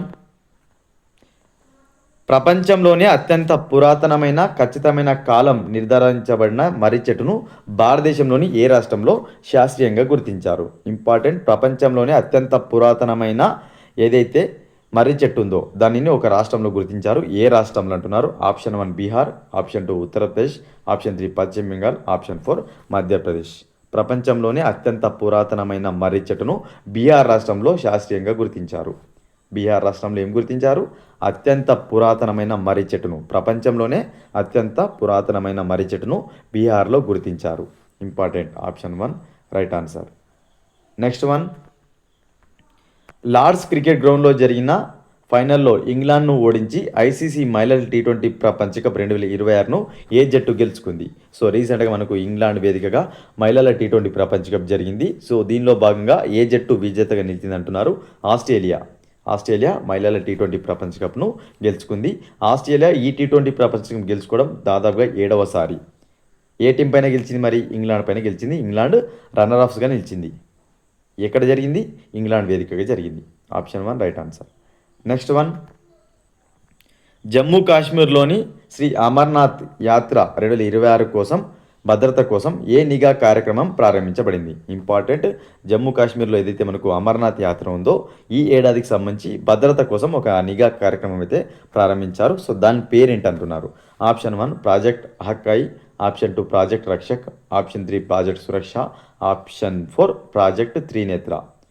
Amarnath Yatra 2026 భద్రత కోసం నిఘా కార్యక్రమం ఏంటంటే ప్రాజెక్ట్ హక్కాయి అనే నిఘా కార్యక్రమాన్ని ప్రారంభించింది సెంట్రల్ గవర్నమెంట్. ఓకేనా? దేనికోసం? అమర్నాథ్ యాత్ర కోసం. Option 1 right answer. లార్డ్స్లో జరిగిన చారిత్రాత్మక మహిళల టెస్టు క్రికెట్ విజయం గురించి క్రింది వాటిలో సరి అయినవి. ఇటీవల భారత మహిళల క్రికెట్ జట్టు ఇంగ్లాండ్ మహిళల క్రికెట్ జట్టు పైన లార్డ్స్లో జరిగిన మ్యాచ్లో విజయం సాధించగా దానికి సంబంధించిన సరైన అంశాలు అడుగుతున్నారు. ఆప్షన్ 1 లార్డ్స్ క్రికెట్ గ్రౌండ్లో జరిగిన మ్యాచ్లో భారత మహిళల క్రికెట్ జట్టు ఇంగ్లాండ్ జట్టును 270 పరుగుల తేడాతో ఓడించింది. ఆప్షన్ 2 ఈ మ్యాచ్లో హర్మన్ప్రీత్ కౌర్ లార్డ్స్లో టెస్టు క్రికెట్లో సెంచరీ సాధించిన మొదటి మహిళా క్రికెటర్గా నిలిచింది. సో ఇక్కడ అబ్జర్వ్ చేసినట్లయితే మార్జిన్ అడిగారు, ఎంత మార్జిన్తో గెలిచింది అడిగారు. 270 రన్స్ తేడాతో గెలిచింది, ఇది సరైంది. ఆ తర్వాత ఈ లార్డ్స్ క్రికెట్ గ్రౌండ్లో టెస్టుల్లో సెంచరీ చేసిన తొలి ప్లేయర్గా హర్మన్ప్రీత్ కౌర్ కాదు, మన ఇండియా ప్లేయర్ అయిన యస్తికా భాటియా. సో హర్మన్ప్రీత్ కౌర్ మన ఇండియా కెప్టెన్, అయితే యస్తికా భాటియా మనకు సెంచరీ కొట్టడం జరిగింది. ఈ విధంగా లార్డ్స్లో జరిగిన మ్యాచ్లో టెస్టులో సెంచరీ చేసిన తొలి ప్లేయర్గా నిలిచింది యస్తికా భాటియా. కాబట్టి 1 మాత్రమే సరి అయింది. సో ఇక్కడ ఆప్షన్ డి రైట్ ఆన్సర్. 1 మాత్రమే సరైంది, 2 సరి కాదు. Important. Next one, United Kingdom ప్రధానమంత్రిగా ఇటీవల ఎవరు నియమితులయ్యారు? సో యూకేకు కొత్త ప్రధానమంత్రిగా ఒకరైతే అపాయింట్ అయ్యారు. ఎవరిని అడుగుతున్నారు? సో అండీ బర్న్హమ్ యూకేకు కొత్త ప్రధానమంత్రిగా అపాయింట్ అవ్వడం జరిగింది. అండీ బర్న్హమ్ యునైటెడ్ కింగ్డమ్కు కొత్త ప్రధానమంత్రిగా అపాయింట్ అయ్యారు. Option 4 right answer. ఈ సరస్ అనేది సమాజంలోని ఏ విభాగానికి మద్దతు ఇవ్వడానికి అభివృద్ధి చేయబడిన డిజిటల్ కామర్స్ ప్లాట్ఫారం. సో రీసెంట్గా ఈ సరస్ని అయితే డెవలప్ చేశారు. ఇది దేనికోసం, ఎవరికి మద్దతు ఇవ్వడం కోసం అభివృద్ధి చేశారంటున్నారు? ఆప్షన్ 1 పట్టణ స్టార్టప్ వ్యవస్థాపకులకు మద్దతు ఇవ్వడం కోసం, ఆప్షన్ 2 పెద్ద తయారీ సంస్థలకు మద్దతు ఇవ్వడం కోసం, ఆప్షన్ 3 విదేశీ పెట్టుబడిదారులకు మద్దతు ఇవ్వడం కోసం, ఆప్షన్ 4 గ్రామీణ ఉత్పత్తిదారులు మరియు పారిశ్రామికవేత్తలకు మద్దతు ఇవ్వడం కోసం దీన్ని మనకు ఏర్పాటు చేశారంటున్నారు. ఈ సరస్ అనేది గ్రామీణ ఉత్పత్తిదారులు పారిశ్రామికవేత్తలకు మద్దతు ఇవ్వడం కోసం డెవలప్ చేసిన డిజిటల్ కామర్స్ ప్లాట్ఫారం. ఈ సరస్ అనేది డిజిటల్ కామర్స్ ప్లాట్ఫారం. దేనికోసం అభివృద్ధి చేశారు? ఇది గ్రామీణ ఉత్పత్తిదారులు పారిశ్రామికవేత్తలకు మద్దతు ఇవ్వడం కోసం దీన్ని అభివృద్ధి చేశారు ఈ సరస్ను. Option 4 right answer. Next one, 2026 Wimbledon championship విజేతలకు సంబంధించి క్రింది వాటిలో సరైనవి. So tennis grand slam tournament 4 ఉంటాయి. సో దానిలో వింబుల్డన్ ఇంపార్టెంట్, చాలాసార్లు అడిగారు. సో దానికి సంబంధించి చూద్దాం, రీసెంట్గా ముగిసింది. ఆప్షన్ 1 ఇటలీకి చెందిన జానిక్ సిన్నర్ పురుషుల సింగిల్స్ టైటిల్ని గెలుచుకున్నాడు జ్వెరేవ్ను ఓడించి. ఆప్షన్ 2 చెక్ రిపబ్లిక్ చెందిన లిండా నోస్కోవా మహిళల సింగిల్స్ను గెలుచుకుంది కరోలినా ముచోవాను ఓడించి. సో ఇక్కడ అబ్జర్వ్ చేసినట్టయితే జానిక్ సిన్నర్ గెలుచుకున్నాడు పురుషుల సింగిల్స్ టైటిల్స్ను, సరైందే. ఎవరిని ఓడించి? జ్వెరేవ్ను ఓడించి, సరైంది. అదేవిధంగా ఆప్షన్ 2 మహిళల సింగిల్స్ టైటిల్ను లిండా నోస్కోవా గెలుచుకుంది, సరైందే. కరోలినా ముచోవాను ఓడించి. సో ఈ రెండు కూడా సరైనవి. సో దీనిలో భాగంగా ఆప్షన్ ఏ రైట్ ఆన్సర్. 1 మరియు 2 సరైనవి ఎక్కడుంది? ఆప్షన్ ఏలో ఉంది. జూలై 2026లో 1 గంటలో 3.61 లక్షల మొక్కలు నాటి గిన్నిస్ ప్రపంచ రికార్డును ఏ నగరం నెలకొల్పింది? ఇంపార్టెంట్. జూలై 2026లో మనకు రీసెంట్గా 1 గంటలో 3,61,000 మొక్కలు నాటి గిన్నిస్ ప్రపంచ రికార్డును ఒక నగరం సాధించింది. ఏ నగరం అంటున్నారు? Option 1 Ahmedabad, option 2 Surat, option 3 Vadodara, option 4 Rajkot. రీసెంట్గా 1 గంటలో 3,61,000 మొక్కలు నాటి గిన్నిస్ ప్రపంచ రికార్డును ఏ నగరం నెలకొల్పిందంటే అహ్మదాబాద్ మున్సిపాలిటీ మనకు 1 గంటలో 3.61 లక్షల మొక్కలు నాటింది, గంట లోపలనే. ఇంపార్టెంట్, గిన్నిస్ ప్రపంచ రికార్డ్ అన్నమాట ఇది. ఓకేనా, జూలై 12 జరిగింది ఇది, ఇంపార్టెంట్. ఓకేనా, నెక్స్ట్ వన్. జూలై 2026లో లండన్లోని రాయల్ సొసైటీ ఫెల్లోగా అధికారికంగా ఏ భారతీయ శాస్త్రవేత్త నియమితులయ్యారు? సో ఈ అకాడమీ 400 ఏళ్ల చరిత్రలో ఎన్నికైన 2వ భారతీయ మహిళగా నిలిచారు. ఇంపార్టెంట్, రీసెంట్గా మనకు జూలై 2026లో లండన్లోని ఏదైతే రాయల్ సొసైటీ ఫెల్లో ఉందో, సో దానికి రాయల్ సొసైటీ ఫెల్లోగా ఇటీవల భారతీయ మహిళా శాస్త్రవేత్త నియమితులయ్యారు. ఎవరంటే సౌమ్య స్వామినాథన్. ఈమె రెండవ మహిళ సౌమ్య స్వామినాథన్. గతంలో గగన్దీప్ కాంగ్ గారు మొదటి మహిళగా ఉన్నారు. ఈ రాయల్ సొసైటీ ఫెల్లోగా ఎంపికైన మొదటి మహిళగా ఉంటే, రెండవ మహిళగా సౌమ్య స్వామినాథన్ నిలిచారు. రాయల్ సొసైటీ ఫెల్లోగా ఎన్నికైన 2వ మహిళగా నిలిచారు. ఓకేనా, option 3 right answer. Important. Economist intelligence unit విడుదల చేసిన గ్లోబల్ లైవబిలిటీ ఇండెక్స్ 2026లో న్యూఢిల్లీ ర్యాంక్ ఎంత? సో రీసెంట్గా మనకు గ్లోబల్ లైవబిలిటీ ఇండెక్స్ అయితే విడుదలైంది. సో దానిలో న్యూఢిల్లీ ర్యాంక్ ఎంత? 120 ప్లేస్లో నిలిచింది. గ్లోబల్ లైవబిలిటీ ఇండెక్స్ ర్యాంకింగ్స్లో న్యూఢిల్లీ ర్యాంక్ ఎంత? 120. మన ఇండియా నుంచి టాప్ ర్యాంక్ న్యూఢిల్లీదే 120. లైవబిలిటీ ఇండెక్స్ అనమాట, జీవించదగ నగరాల జాబితా ఇది. ఆప్షన్ మనకు ఇచ్చేసి టాప్ ప్లేస్లో డెన్మార్క్ చెందిన కోపెన్హేగన్ ఉంది ఫస్ట్ ప్లేస్లో. సెకండ్ ప్లేస్లో వియన్నా ఉంది, ఆస్ట్రియా కంట్రీకి సంబంధించి. థర్డ్ ప్లేస్లో ఆస్ట్రేలియాకి సంబంధించిన మెల్బోర్న్ ఉంది. టాప్ 3 కూడా ఇంపార్టెంట్. కోపెన్హేగన్, వియన్నా, మెల్బోర్న్ టాప్ 3లో ఉంటే మన ఇండియాలోని న్యూఢిల్లీ 120 ప్లేస్లో ఉంది. అత్యంత జీవించదగ్గ నగరాల జాబితా ఎవరు విడుదల చేశారు? ఎకనామిస్ట్ ఇంటెలిజెన్స్ యూనిట్ విడుదల చేసింది ఈ ర్యాంకింగ్ను. ఆ తర్వాత 121 ప్లేస్లో ముంబై ఉంది. Next one, Ullas new India literacy programme 2026కు సంబంధించి భారతదేశంలో 6వ పూర్తి అక్షరాస్యత కలిగిన రాష్ట్రం ఏది? ఇంపార్టెంట్, రీసెంట్గా మనకు ఉల్లాస్ ప్రోగ్రామ్ కింద భారతదేశంలో పూర్తి అక్షరాస్యత కలిగిన రాష్ట్రంగా ఒక రాష్ట్రం గుర్తించారు. ఇది 6వ పూర్తి అక్షరాస్యత కలిగిన రాష్ట్రం. ఏ రాష్ట్రం? Option 1 Uttarakhand, option 2 Himachal Pradesh, option 3 Sikkim, option 4 Goa.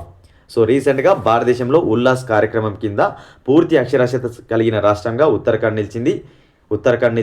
6వ పూర్తి అక్షరాస్యత కలిగిన రాష్ట్రం ఇది.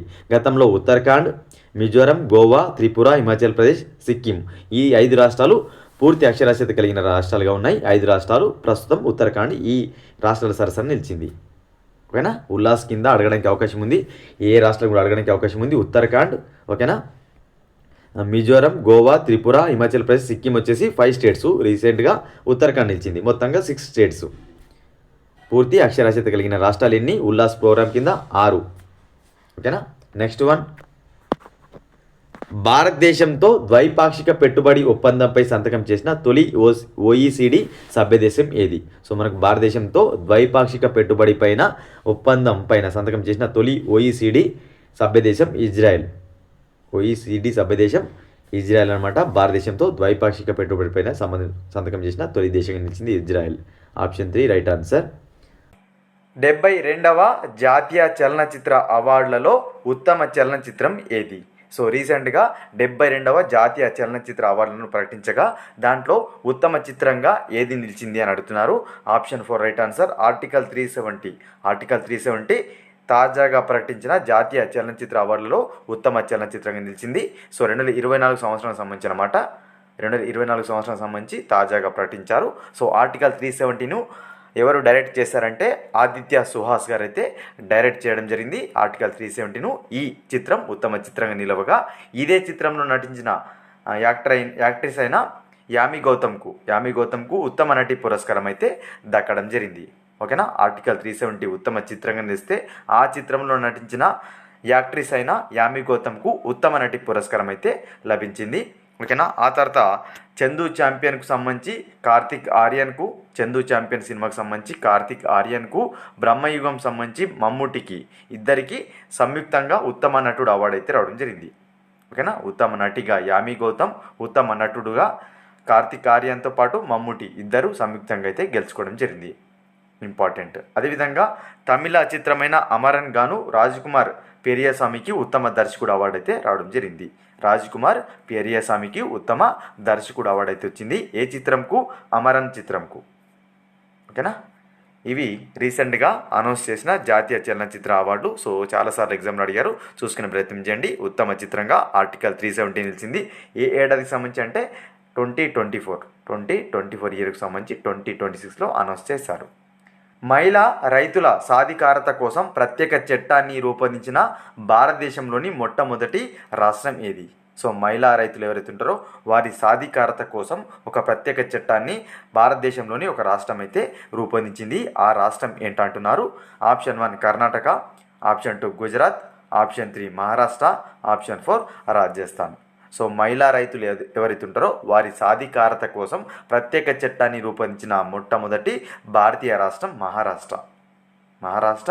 మహిళా రైతులు ఎవరైతే ఉంటారో వారి సాధికారత కోసం ఒక ప్రత్యేక చట్టాన్ని అయితే రూపొందించింది.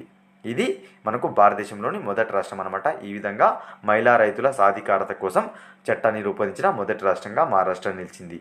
Option 3 right answer. ఇటీవల ప్రధానమంత్రి నరేంద్ర మోదీ భారతదేశపు మొట్టమొదటి హైడ్రోజన్ ఆధారిత రైలును ఏ జిల్లా నుంచి జెండా ఊపి ప్రారంభించారు? సో రీసెంట్గా భారతదేశానికి సంబంధించిన మొట్టమొదటి హైడ్రోజన్ ఆధారిత రైలు అనేది హర్యానాలోని జింద్ జిల్లా నుంచి ప్రారంభమైంది. జింద్ జిల్లా నుంచి ప్రారంభించారు. సో ఇది మొత్తంగా మనకు 89 కిలోమీటర్ల పాటు అయితే నడుస్తుంది. జింద్ సోనిపత్ మార్గంలో నడవడం జరుగుతుంది. జూలై 17న మోడీ గారు ఈ మొట్టమొదటి హైడ్రోజన్ రైలుని అయితే ప్రారంభించారు. జింద్ ఎక్కడ ఉంది? హర్యానాలో ఉంది. హర్యానాలోని ఒక జిల్లా అనమాట. జింద్ పానిపట్టు మార్గంలో ఈ హైడ్రోజన్ రైలు మొత్తంగా 89 కిలోమీటర్ల మేర నడుస్తుంది. ఇంపార్టెంట్. నెక్స్ట్ వన్, ఏ మెట్రో రైలు వ్యవస్థ తన గ్రీన్ లైన్ మరియు పర్పుల్ లైన్లో డ్రైవర్ లేని రైలు కార్యకలాపాలను ప్రవేశపెట్టబోతుంది? సో రీసెంట్గా ఒక మెట్రో రైలు అనేది డ్రైవర్లెస్ రైలు అనేది ప్రవేశపెట్టబోతుంది గ్రీన్ లైన్ మరియు పర్పుల్ లైన్లలో. సో ఏ మెట్రో అని అడుగుతున్నారు. కలకత్తా మెట్రో గ్రీన్ లైన్ మరియు పర్పుల్ లైన్ వ్యవస్థలో రైలు కార్యకలాపాలు ఏవైతుంటో వాటిని డ్రైవర్ లేని రైళ్లను ప్రవేశపెట్టబోతుంది Kolkata metro. Option 4 right answer. Next one, BWF super 750 టైటిల్ను గెలుచుకున్న తొలి భారతీయ బ్యాడ్మింటన్ క్రీడాకారిణి ఎవరు? సో రీసెంట్గా మనకు ఏదైతే ఈ సూపర్ 750 టైటిల్ ఉందో ఈ టైటిల్ను PV సింధు గెలుచుకోవడం జరిగింది.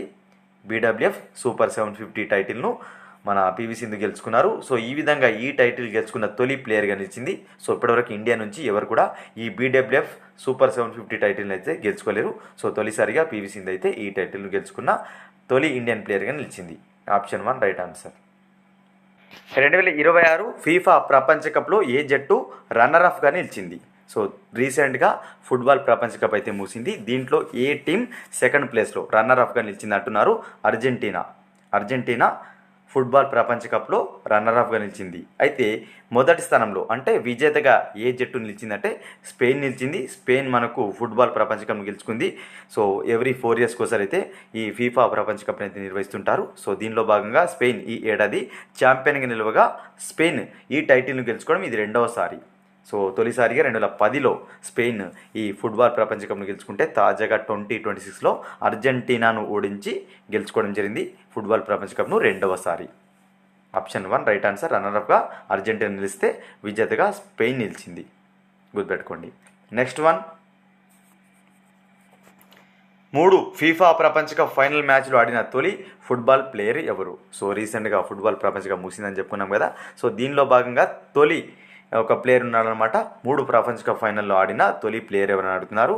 సో లియోనల్ మెస్సీ, అర్జెంటీనాకు చెందిన స్టార్ ప్లేయర్ అయిన లియోనల్ మెస్సీ 3 ప్రపంచ కప్ ఫైనల్లో ఆడిన తొలి ఫుట్బాల్ ప్లేయర్గా నిలిచాడు.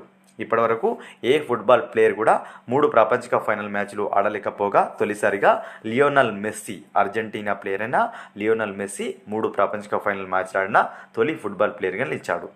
ఏ టీంను ఇతను ఆడుతున్నాడు? అర్జెంటీనా దేశానికైతే ఆడడం జరుగుతుంది Lionel Messi. Option 4 right answer. Next one, 37వ అంతర్జాతీయ జీవశాస్త్ర ఒలింపియాడ్ 2026 ఏ దేశంలో జరిగింది? 37వ అంతర్జాతీయ జీవశాస్త్ర ఒలింపియాడ్ అనేది ఏ దేశంలో జరిగిందంటే లిథువేనియాలో ఏం జరిగింది? అంతర్జాతీయ జీవశాస్త్ర ఒలింపియాడ్ జరిగింది. ఎన్నవ ఎడిషన్ ఇది? 37వ ఎడిషన్. 37వ అంతర్జాతీయ జీవశాస్త్ర ఒలింపియాడ్ అనేది లిథువేనియా వేదిక జరిగింది. Option 3 right answer. విక్రమ్ 1 ప్రయోగంతో ప్రైవేట్ కక్ష ప్రయోగ సామర్థ్యాన్ని సాధించిన ఎన్నవ దేశంగా భారత్ నిలిచింది? విక్రమ్ 1 ప్రయోగం అయితే ఇటీవల శ్రీహరికోట నుంచి అయితే ప్రయోగించారు. సో మొదటి ప్రైవేట్ రాకెట్ అనమాట. సో ఈ విధంగా ప్రైవేటు కక్ష ప్రయోగ సామర్థ్యాన్ని సాధించిన ఎన్నవ దేశంగా భారత్ నిలిచింది అంటే ప్రైవేటు రాకెట్ని ప్రయోగించిన ఎన్నో దేశంగా భారత్ నిలిచింది అని అడుగుతున్నారు. 3వ దేశం. సో గతంలో మనకు చైనా, అమెరికా చైనాలు మాత్రమే ప్రైవేటు కక్ష ప్రయోగ సామర్థ్యాన్ని కలిగి ఉన్నాయి, ప్రైవేట్ రాకెట్లు పంపే సామర్థ్యాన్ని కలిగి ఉన్నాయి అమెరికా, చైనాలు. ఆ తర్వాత భారతదేశం మాత్రమే ప్రైవేట్ రాకెట్ ప్రయోగాన్ని ప్రయోగించిన 3వ దేశంగా నిలిచింది. స్కైరూట్ ఏరోస్పేస్ సంస్థ విక్రమ్ 1 ప్రయోగాన్ని అయితే సతీష్ ధావన్ అంతరిక్ష కేంద్రం నుంచి ప్రయోగించింది. Important. Option 3 right answer. Next one, జాతీయ మైనార్టీల కమిషన్ చైర్పర్సన్గా ఇటీవల ఎవరు నియమితులయ్యారు? జాతీయ మైనారిటీల కమిషన్ చైర్పర్సన్గా ఇటీవల ఎవరు అపాయింట్ అయ్యారంటున్నారు. Option 1 Harjeet Singh Grewal, option 2 Iqbal Singh Lalpura, option 3 Munawari Begum, option 4 E Souza టిక్లో. So ఇటీవల జాతీయ మైనారిటీల కమిషన్ చైర్పర్సన్గా హర్జీత్ సింగ్ గ్రేవాల్ గారు అపాయింట్ అయ్యారు. హర్జీత్ సింగ్ గ్రేవాల్ గారు దేనికి చైర్పర్సన్గా అపాయింట్ అయ్యారు? జాతీయ మైనారిటీల కమిషన్కు చైర్పర్సన్గా అపాయింట్ అయ్యారు. ఇంతకుముందు ఎవరు ఉండేవారంటే ఇక్బాల్ సింగ్ లాల్పురా గారు ఈ జాతీయ మైనారిటీల కమిషన్ చైర్పర్సన్ ఉంటే అతని స్థానంలో హర్జీత్ సింగ్ గ్రేవాల్ గారు రీసెంట్గా అపాయింట్ అయ్యారు. Option 1 right answer. ఎప్పుడు ఏర్పడింది మరి జాతీయ మైనారిటీల కమిషన్ అంటే 1992లో ఏర్పడింది, గుర్తుపెట్టుకోండి. ఇవి ఫ్రెండ్స్ ఈ వీడియోలో భాగంగా ముఖ్యమైన కరెంట్ అఫైర్స్. వీడియో కనుక నచ్చినట్లయితే లైక్ చేసి షేర్ చేయండి. మరొక ఇంపార్టెంట్ వీడియోతో మీ ముందుంటాను ఫ్రెండ్స్. లార్డ్స్ క్రికెట్ గ్రౌండ్లో వన్డే సెంచరీ సాధించిన తొలి భారత పురుషుల క్రికెటర్ ఎవరు? లార్డ్స్ క్రికెట్ గ్రౌండ్లో ఇటీవల భారత్ తరపున వన్డేలో సెంచరీ చేసిన తొలి ప్లేయర్గా ఒకరు నిలిచారు. ఎవరని అడుగుతున్నారు. రోహిత్ శర్మ ఇటీవల లార్డ్స్లో ఇంగ్లాండ్తో జరిగిన వన్డే మ్యాచ్లో సెంచరీ సాధించడం ద్వారా ఈ విధంగా వన్డేలో సెంచరీ చేసిన తొలి ఇండియన్ ప్లేయర్గా నిలిచాడు. అదేవిధంగా లార్డ్స్ క్రికెట్ గ్రౌండ్లో మనకు ఉమెన్స్ క్రికెటర్ ఒకరు ఇటీవల సెంచరీ చేయడం జరిగింది. ఆమె ఎవరంటే ఎస్తికా భాటియా లార్డ్స్ క్రికెట్ గ్రౌండ్లో టెస్టుల్లో సెంచరీ చేసిన తొలి ఉమెన్ ప్లేయర్గా నిలిచారు. ఇక్కడ రోహిత్ వచ్చేసి ఇండియన్ ప్లేయర్గా నిలిచారు. వన్డేలో ఇండియా ప్లేయర్గా నిలిచాడు పురుషుల తరపున. Option 2 right answer. భారతదేశపు మొట్టమొదటి ఇమ్మర్సివ్ లాంగ్వేజ్ మ్యూజియం అయిన శబ్దలోక్ ఏ నగరంలో ప్రారంభించబడింది? సో భారతదేశానికి సంబంధించిన మొట్టమొదటి ఇమ్మర్సివ్ లాంగ్వేజ్ మ్యూజియం శబ్దలోక్ అనేది కలకత్తాలో ప్రారంభించడం జరిగింది. 19th జూలైన ఈ శబ్దలోక్ ప్రారంభించారు. అయితే ఇది భారతదేశంలోని భాషల పరిణామం కానీ భారతీయ నాగరికత సంస్కృతికి సంబంధించిన అంశాలను తెలియజేస్తుంటుంది. ఈ శబ్దలోక్ అనేది పాదాల మ్యూజియం అన్నమాట. ఎక్కడ ప్రారంభించారు? కోల్కతాలో ప్రారంభించారు. ఎప్పుడు? 19th జూలై 2026న ప్రారంభించారు. Option 2 right answer. Next one, Dasarathi Krishnamacharya 2026 award పురస్కారం ఎవరికి దక్కింది? దాశరథి కృష్ణమాచార్య 2026 పురస్కారం ఈ ఏడాదికి సంబంధించి గుడిపాటి వెంకటేశ్వర గారికి దాశరథి కృష్ణమాచార్య 2026 పురస్కారం అయితే దక్కింది. Option 3 right answer. Next one, భారతదేశపు మొట్టమొదటి ఆమోదిత డెంగ్యూ వ్యాక్సిన్ అయిన కుడెంగాను ఏ ఫార్మాస్యూటికల్ కంపెనీ అభివృద్ధి చేసింది? సో ఇటీవల మనకు డెంగ్యూకి సంబంధించి మొట్టమొదటి వ్యాక్సిన్ అయితే ఆమోదం పొందింది DCGI నుంచి. సో దీన్ని ఏ ఫార్మాస్యూటికల్ సంస్థ అభివృద్ధి చేసింది అంటున్నారు? టకేడా అనే ఒక ఫార్మాస్యూటికల్ సంస్థ ఈ కుడెంగా అనే డెంగ్యూ వ్యాక్సిన్ అయితే ఇటీవల ఆమోదం పొందింది DCGI నుంచి. ఇది 4 నుంచి 60 సంవత్సరాల వయసు గల వారికి అయితే ఇవ్వడం జరుగుతుందన్నమాట. ఓకేనా, క్యూడెంగా దాని పేరు. టకేడా అనే ఫార్మాస్యూటికల్ సంస్థ అభివృద్ధి చేసింది. నెక్స్ట్ వన్, భారత జాతీయ భద్రతకు చేసిన విశేష సేవలకు గాను 2026 లోకమాన్య తిలక్ జాతీయ పురస్కారాన్ని ఎవరు అందుకున్నారు, ఎవరు ఎంపికయ్యారు? సో లోకమాన్య తిలక్ అవార్డు అనేది ఎవ్రీ ఇయర్ కూడా పురస్కారం అనేది ఇస్తుంటారు. ఈ ఏడాదికి సంబంధించి ఎవరికి వచ్చింది అంటున్నారు? అజిత్ దోవల్. సో అజిత్ దోవల్కు రావడం జరిగింది లోకమాన్య తిలక్ జాతీయ పురస్కారం 2026 సంవత్సరానికి సంబంధించి. Option 3 right answer.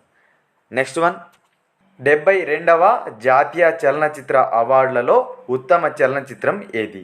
సో రీసెంట్గా 72వ జాతీయ చలనచిత్ర అవార్డులను ప్రకటించగా దాంట్లో ఉత్తమ చిత్రంగా ఏది నిలిచింది అని అడుగుతున్నారు. Option 4 right answer. ఆర్టికల్ 370 తాజాగా ప్రకటించిన జాతీయ చలనచిత్ర అవార్డులలో ఉత్తమ చలనచిత్రంగా నిలిచింది. సో 2024 సంవత్సరానికి సంబంధించి అన్నమాట. 2024 సంవత్సరానికి సంబంధించి తాజాగా ప్రకటించారు. సో ఆర్టికల్ 370ను ఎవరు డైరెక్ట్ చేశారంటే ఆదిత్య సుహాస్ గారు అయితే డైరెక్ట్ చేయడం జరిగింది ఆర్టికల్ 370ను. ఈ చిత్రం ఉత్తమ చిత్రంగా నిలవగా ఇదే చిత్రంలో నటించిన యాక్ట్రెస్ అయిన యామి గౌతమ్కు ఉత్తమ నటి పురస్కారం అయితే దక్కడం జరిగింది. ఓకేనా, ఆర్టికల్ 370 ఉత్తమ చిత్రంగా నిలిస్తే ఆ చిత్రంలో నటించిన యాక్ట్రెస్ అయిన యామి గౌతమ్కు ఉత్తమ నటి పురస్కారం అయితే లభించింది. ఓకేనా, ఆ తర్వాత చందు ఛాంపియన్కు సంబంధించి చందు ఛాంపియన్ సినిమాకు సంబంధించి కార్తిక్ ఆర్యన్కు, బ్రహ్మయుగం సంబంధించి మమ్ముటికి ఇద్దరికి సంయుక్తంగా ఉత్తమ నటుడు అవార్డు అయితే రావడం జరిగింది. ఓకేనా, ఉత్తమ నటిగా యామి గౌతమ్, ఉత్తమ నటుడుగా కార్తిక్ ఆర్యన్తో పాటు మమ్ముటి ఇద్దరు సంయుక్తంగా అయితే గెలుచుకోవడం జరిగింది. ఇంపార్టెంట్. అదేవిధంగా తమిళ చిత్రమైన అమరన్ గాను రాజ్కుమార్ పెరియస్వామికి ఉత్తమ దర్శకుడు అవార్డు అయితే రావడం జరిగింది. రాజ్కుమార్ పెరియస్వామికి ఉత్తమ దర్శకుడు అవార్డు అయితే వచ్చింది. ఏ చిత్రంకు? అమరన్ చిత్రంకు. ఓకేనా, ఇవి రీసెంట్గా అనౌన్స్ చేసిన జాతీయ చలనచిత్ర అవార్డులు. సో చాలాసార్లు ఎగ్జామ్లో అడిగారు, చూసుకునే ప్రయత్నం చేయండి. ఉత్తమ చిత్రంగా ఆర్టికల్ 370 నిలిచింది. ఏ ఏడాదికి సంబంధించి అంటే 2024 ఇయర్కి సంబంధించి 2026లో అనౌన్స్ చేశారు. Option 4 right answer. Central bureau of narcotics మాదక ద్రవ్యాల నిరోధక చర్యలో భాగంగా ఇటీవల ఏ ఆపరేషన్ చేపట్టింది? Important. Central bureau of narcotics ఇటీవల ఏం చేసిందంటే మాదక ద్రవ్యాల నిరోధక చర్యలో భాగంగా ఒక ఆపరేషన్ చేపట్టింది. ఆ ఆపరేషన్ పేరు ఏంటంటున్నారు? ఆపరేషన్ వజ్ర. ఇంపార్టెంట్. ఆపరేషన్ వజ్ర పేరిట ఇటీవల సెంట్రల్ బ్యూరో ఆఫ్ నార్కోటిక్స్ మాదక ద్రవ్యాల నిరోధక చర్యలో భాగంగా ఈ ఆపరేషన్ చేపట్టింది. ఆపరేషన్ వజ్రాను. Option 3 right answer. Next one, Thomas cup 2026కు సంబంధించి సరి అయినవి. సో థామస్ కప్కి సంబంధించిన సరి అయినవి అడుగుతున్నారు. ఆప్షన్ 3 రైట్ ఆన్సర్ అనమాట. సో థామస్ కప్ 2026ను విజేతగా చైనా నిలిస్తే రన్నర్అప్గా ఫ్రాన్స్ నిలిచింది. విజేతగా చైనా నిలవగా రన్నర్అప్గా ఫ్రాన్స్ నిలవగా డెన్మార్క్ అదేవిధంగా భారత్లు 3-4 స్థానాలు నిలిచాయి.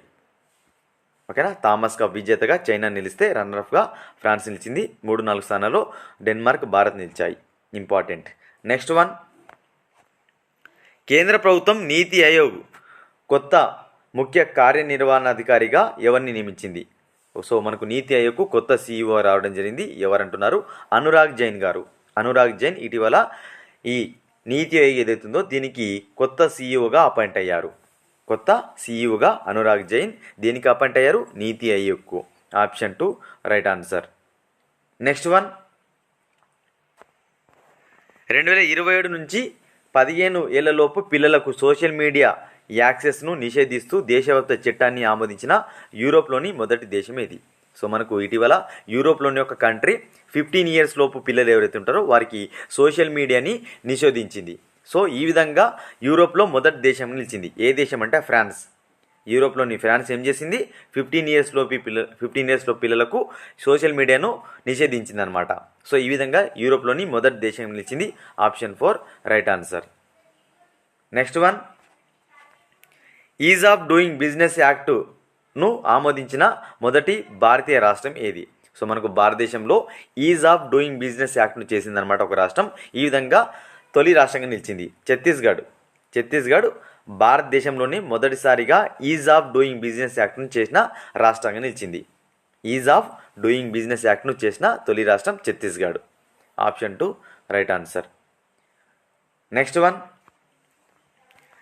జూలై 2026లో వరద సహాయక చర్యల కోసం భారత సైన్యం ఇటీవల ఆపరేషన్ జల్ రహత్ అని చేయడం జరిగింది. ఏ రాష్ట్రంలో వరదల కోసం ఇది చేపట్టింది? సో ఇంపార్టెంట్, మనకు ఇటీవల ఒక రాష్ట్రంలో వరదలు సంభవించినందున భారత సైన్యం ఒక ఆపరేషన్ చేపట్టింది, ఆపరేషన్ జల్ రహత్. ఏ రాష్ట్రంలో జరిగిన వరదల కోసం అంటే అస్సాంలో జరిగిన వరదల సహాయక చర్యలో భాగంగా భారత సైన్యం ఆపరేషన్ జల్ రహత్ పేరిట సైనిక సహకారాలు అయితే అందించింది. Option 2 right answer. Next one, భారతదేశపు మొట్టమొదటి AI ఆధారిత పక్షి సంరక్షణ కేంద్రాన్ని ఏ రాష్ట్రం ఏర్పాటు చేయనుంది? భారతదేశానికి సంబంధించిన మొట్టమొదటి AI ఆధారిత పక్షి సంరక్షణ కేంద్రాన్ని మహారాష్ట్ర ఏర్పాటు చేయనుంది. మహారాష్ట్ర భారతదేశంలో మొట్టమొదటిసారిగా AI ఆధారిత పక్షి సంరక్షణ కేంద్రాన్ని ఏర్పాటు చేయనుంది. Option 1 right answer. ఇవి ఫ్రెండ్స్ ఈ వీడియోలో భాగంగా ముఖ్యమైన కరెంట్ అఫైర్స్. వీడియో కనుక నచ్చినట్లయితే లైక్ చేసి షేర్ చేయండి. మరొక ఇంపార్టెంట్ వీడియోతో మీ ముందుంటాను ఫ్రెండ్స్.